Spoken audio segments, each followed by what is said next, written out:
Okay let me start. Okay let me start. तो last class में हमने जो बताया था उसमें फर्स्ट क्लास में कि किरचॉफ्स लॉ ऑफ रेडिएशंस के बारे में बात किया था। सेकेंड हमने एनर्जी स्पेक्ट्रम जो था उसका ब्लैक बाइडो रेडिएशन में उसका बात किया था, जिसके अंदर हम लोग विन्स लॉ और रेलिक जेन्स लॉ की बात किया था हमने, कि कैसे एक लॉ जो है एक पर्टिकुलर रेंज में काम करता है और एक एक लॉ जो है दूसरे पर्टिकुलर रेंज में काम करता है। हमने लास्ट क्लास में ये बात किया था और लास्ट क्लास में हमको ये समझ में आ गया था कि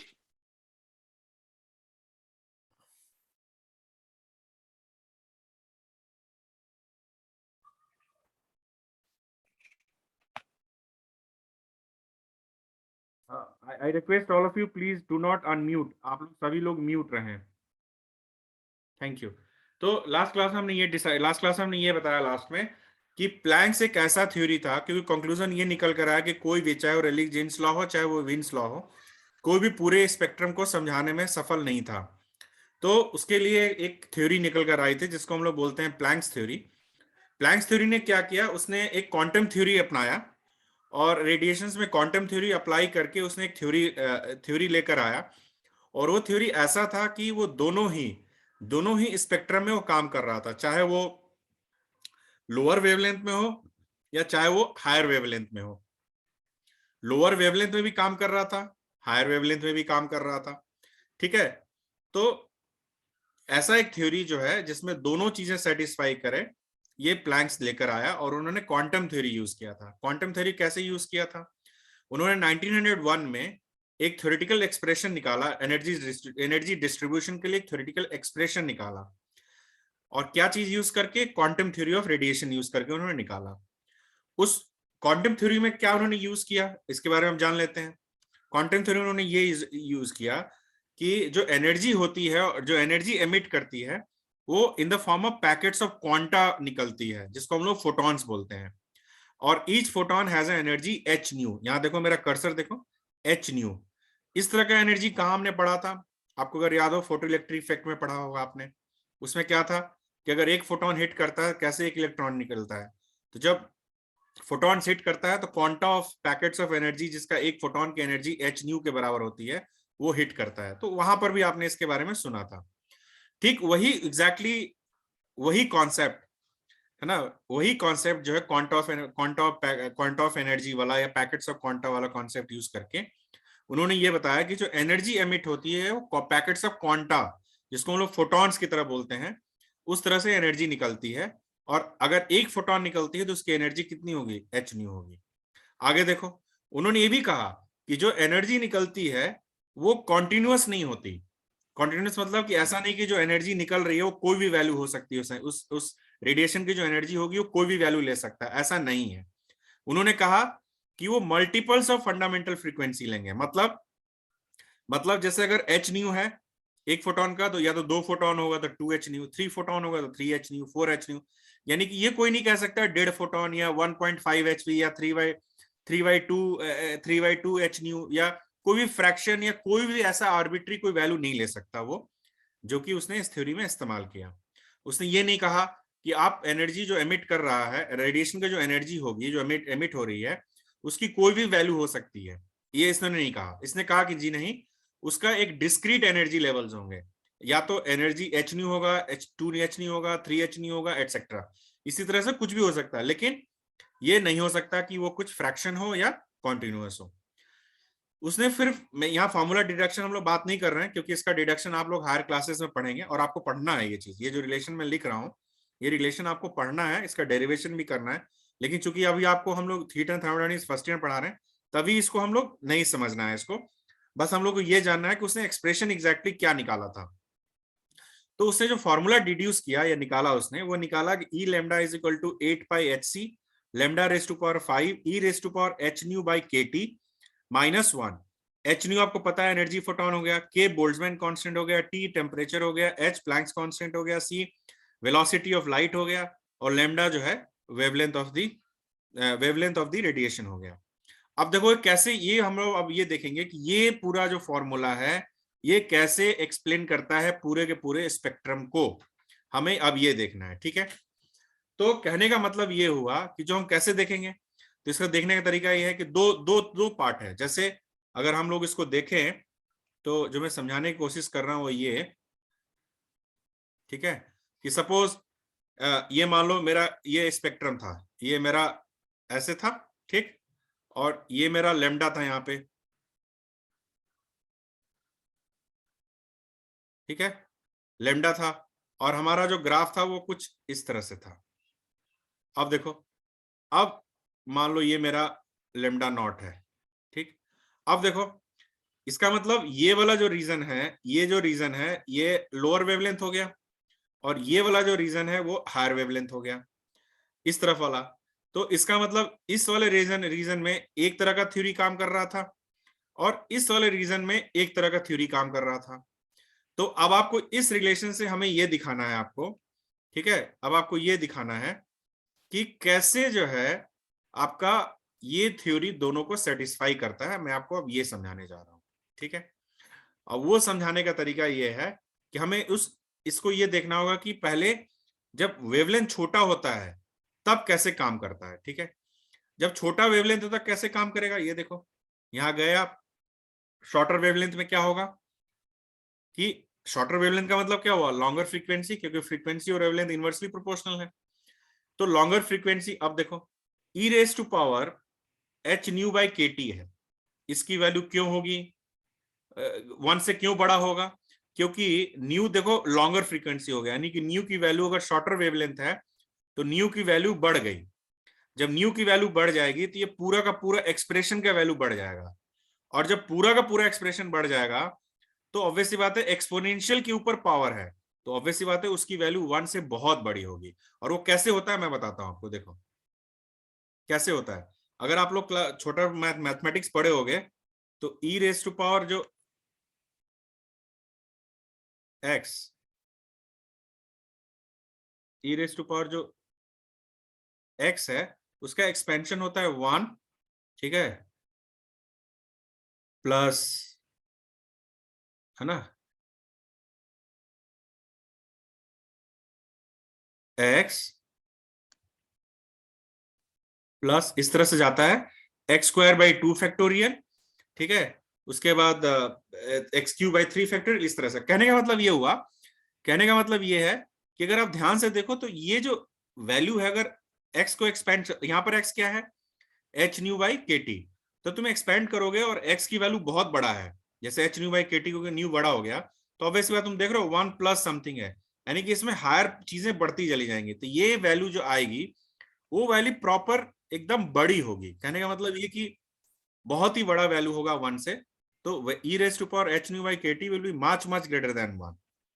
तो कहने का मतलब क्या हुआ, कहने का मतलब ये हुआ कि अगर आप देखोगे तो उसमें हम इस एक्सप्रेशन में, किस एक्सप्रेशन में, ये वाले 1 के एक्सप्रेशन में, चूंकि ये 1 से बहुत बड़ा हो जाएगा तो इस 1 को इसके कंपैरिजन में नेग्लेक्ट कर सकते हैं।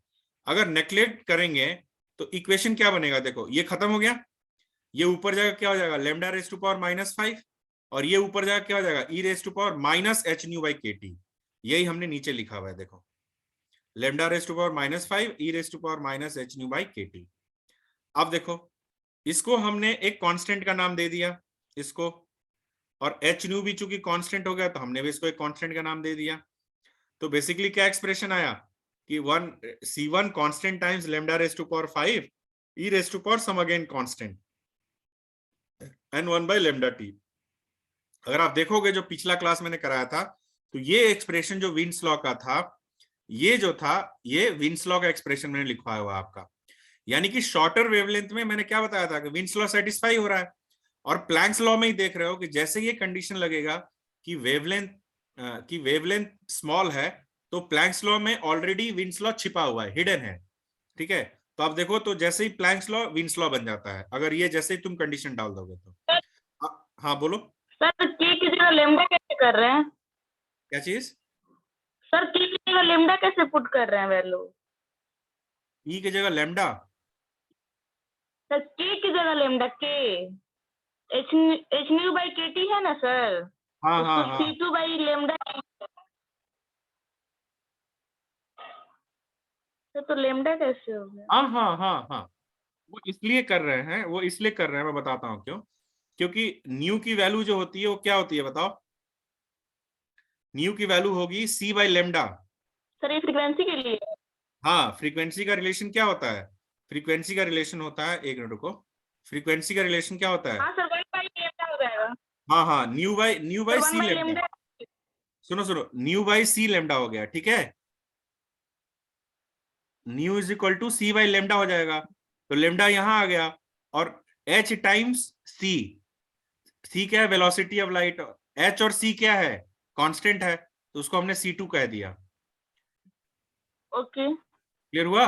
और नीचे क्या आ जाएगा? लेमडा आ जाएगा। आपने न्यू के जगह पुट किया सी बाई लेमडा। सर लेमडा कैसे आएगा? मैं वही तो बोल रहा हूँ, ऊपर जहां मेरा कर्सर देखो, इस न्यू के जगह तुमने सी हाँ बाई सर। लेमडा पुट कर दिया। न्यू के जगह सी ओ। बाई लेमडा, तो सी और लेमडा नीचे आ जाएगा, ठीक है। तो बचा क्या? ऊपर बचेगा एच सी, और नीचे बचेगा के लेमडा टी। और एच सी बाई सर के को सी हमने, कैसे पुट कर रहे हैं? एच एच सुनो, एच सी बाई के को हमने सी टू पुट कर दिया। मैं समझाता हूँ, रुको एक सर मिनट। तो फ्रीक्वेंसी वन की से जगह सी बाई लेमडा कैसे? मैं तुम्हें समझा रहा हूँ, रुको।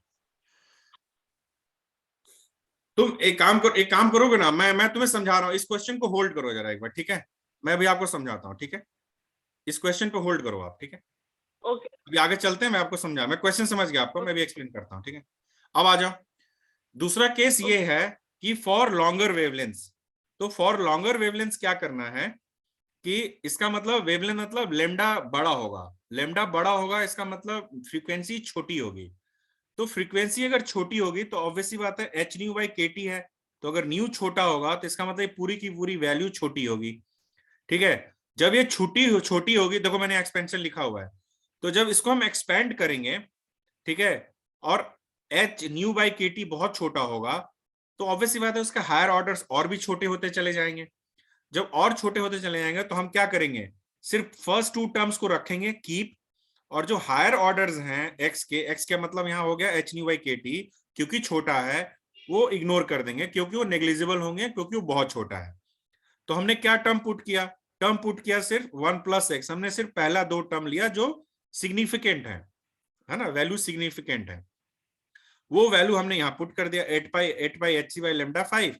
और दो पहला दो वन प्लस एक्स के जगह लिख दिया one plus h nu by k T minus one, one one cancel out हो गया, और यहाँ हो गया eight pi h c lambda k T by lambda 5 h c. अगर इसको आप देखोगे तो e lambda is equal to 8 pi k T by lambda 4। अब तुम पिछला क्लास देखना, अब ये वाला जो रिलेशन है वो रेलिक जीन्स लॉ से मिलता है। तो इसका मतलब क्या हुआ? इसका मतलब ये हुआ कि जब हम हायर वेवलेंथ की बात करेंगे तो ऑलरेडी प्लैंक्स लॉ में रेलिक जीन्स लॉ भी छिपा हुआ है, हिडन है, आ जाता है। तो अगर तुम ध्यान से देखो तो क्या हुआ कि प्लैंक्स लॉ एक ऐसा लॉ है क्वांटम थ्योरी का जिसमें ऑलरेडी विन्स लॉ भी आ गया, रेलिक जीन्स लॉ भी आ गया। तो प्रॉब्लम सॉल्व होगी। कैसे सॉल्व हो गया? पहले विन्स लॉ था कि आधा एक्सप्लेन कर रहा था, एक लॉ था रेलिक जीन्स लॉ जो आधा एक्सप्लेन कर रहा था, ठीक। लेकिन जब क्वांटम थ्योरी प्लैंक्स ने लगाया तो उसने क्या देखा कि वो पूरी एक एक्सप्रेशन ऐसा निकाला जिसमें पूरे स्पेक्ट्रम को एक्सप्लेन कर सकता है। कैसे?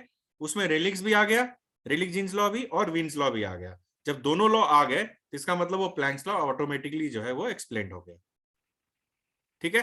तो इसीलिए कहा जाता है कि जो planks law of black body radiation है अभी फिलहाल अभी तक जो है that is the best law of radiation, क्योंकि वो पूरे स्पेक्ट्रम को एक्सप्लेन कर पाता है। ऐसी एक थ्योरी बनी है। हुआ क्या था, जनरली थ्योरी को लोग एक्सपेरिमेंट से वेरीफाई करने की कोशिश करते हैं। यहां पर क्या हुआ कि स्पेक्ट्रम पहले मिल गया और उसको कोई थ्योरी नहीं बन पाई थी जिसको उसको एक्सप्लेन कर सके। तो प्रॉब्लम ये है कि जब पहले एक्सपेरिमेंट आ गया और उसे ग्राफ आ गया, उसके बाद थ्योरी नहीं मिल पा रही थी उसे एक्सप्लेन करने के लिए, फिर साइंटिस्ट ने उसको निकाला कि नहीं कोई तो ऐसी थ्योरी होनी चाहिए जो इसको समझाए, एक्सप्लेन करे। तो उन्होंने देखा कि एक प्लैंक्स एक ऐसी थ्योरी है जो कि इस पूरे के पूरे स्पेक्ट्रम को एक्सप्लेन करता है, ठीक है। तो हमारा कंक्लूजन क्या हुआ? कंक्लूजन ये है कि जो प्लैंक्स लॉ है it is applicable for all wavelengths of the energy distribution of the black body, ठीक है। ये हमारा कंक्लूजन है। अब आ जाओ, जो तुम्हारा अंकिता, जो तुम्हारा क्वेश्चन था, इस इक्वेशन को याद रखना, ठीक है। I will come back to this equation, और हम जो है इसको एक्सप्लेन करने की कोशिश करते हैं अभी, ठीक है।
तो क्या क्या था एक्सप्लेनेशन? देखो हमारा ये था ई लेमडा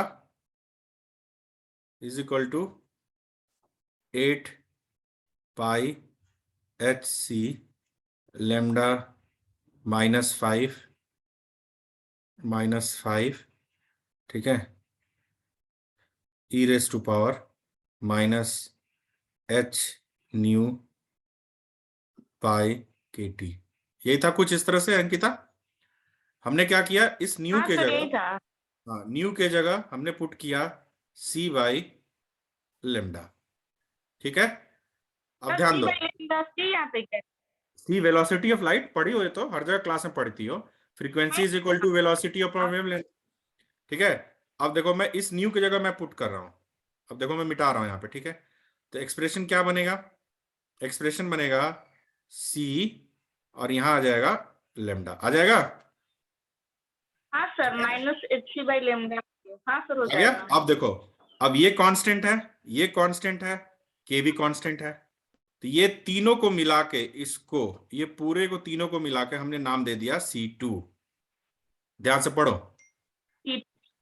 ठीक। हाँ सर तो समझ क्या हो गए। जाएगा, क्या हो जाएगा, -C2 by lambda k T, ये बचा है ना। अब तो क्या बचा, लेमडा टी, यही बचा, फिर यहां से क्लियर हो गया।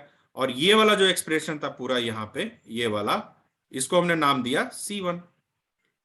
तो ये हमने यही तो लिखा है कि C1 lambda raise to power -5 है ना, और e raise to power C2 by lambda T, -C2 by lambda T. अब एक्सप्रेशन देखो अपने, सर एच सी बाई जो के है उसको टी लिए हैं। हाँ नहीं, एच सी बाई जो के है उसको हमने C2 लिया है। हाँ हाँ, तो क्या बचा, C2 डिवाइडेड बाई ये वाला, डिवाइडेड बाई लेमडा और टी रह गया। हाँ सर हो जाएगा। एक बार अपने हाथ से करके कोशिश करना, समझ में आ जाएगा क्लियरली। और किसी को डाउट है, सर बताओ। समझ गए। और बोलो, अब किसको डाउट है?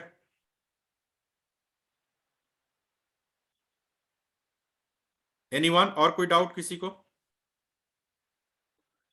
सर जो कल सर लास्ट क्लास में हम लोग पढ़े थे ना, हाँ हाँ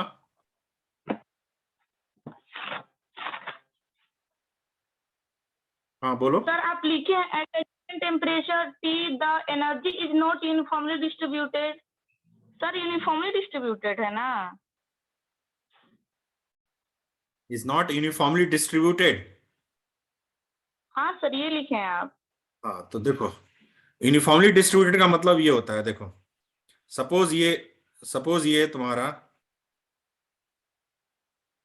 सपोज ये ग्राफ है, ठीक। आप देखो ओके स्पेक्ट्रम सर। कुछ इस तरह से था, हाँ ठीक सर। है। अब ये भी सही नहीं बना है। तुम ये देखो कि तुम देख रहे हो कि अगर मैं बीच से अगर लेमडा ले लूं, लेमडा पीक ले लूं, जो लेमडा एम था, लेमडा मैक्सिमम, ठीक है।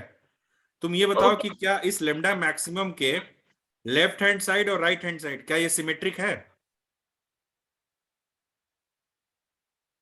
नो सर सिमेट्रिक नहीं है। नहीं है, इसका मतलब यूनिफॉर्मली डिस्ट्रीब्यूटेड नहीं है। अच्छा सर कंटिन्यूअस है लेकिन यूनिफॉर्मली डिस्ट्रीब्यूटेड नहीं है। नहीं है, करेक्ट। कॉन्टिन्यूअस है, मतलब okay. It can have any value, ठीक है, कोई भी वैल्यू हो सकता है, लेकिन यूनिफॉर्मली डिस्ट्रीब्यूटेड नहीं है। यूनिफॉर्मली डिस्ट्रीब्यूटेड ऐसे होता है, देखो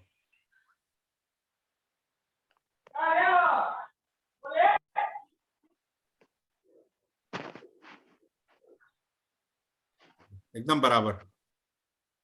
हाँ सर इसका लेफ्ट हैंड साइड और राइट हैंड साइड का जो वैल्यू है सेम होना चाहिए, मतलब जितना भी सेम स्लोप दिख रहा है वो नहीं, सेम होना सिमेट्रिक, चाहिए। सिमेट्रिक होना चाहिए, मतलब जिस तरह से वो इंक्रीज करे उसी तरह से वो डिक्रीज करे, मतलब जिस राइट प्रोपोर्शन में वो इंक्रीज करे उसी प्रोपोर्शन में वो डिक्रीज करे।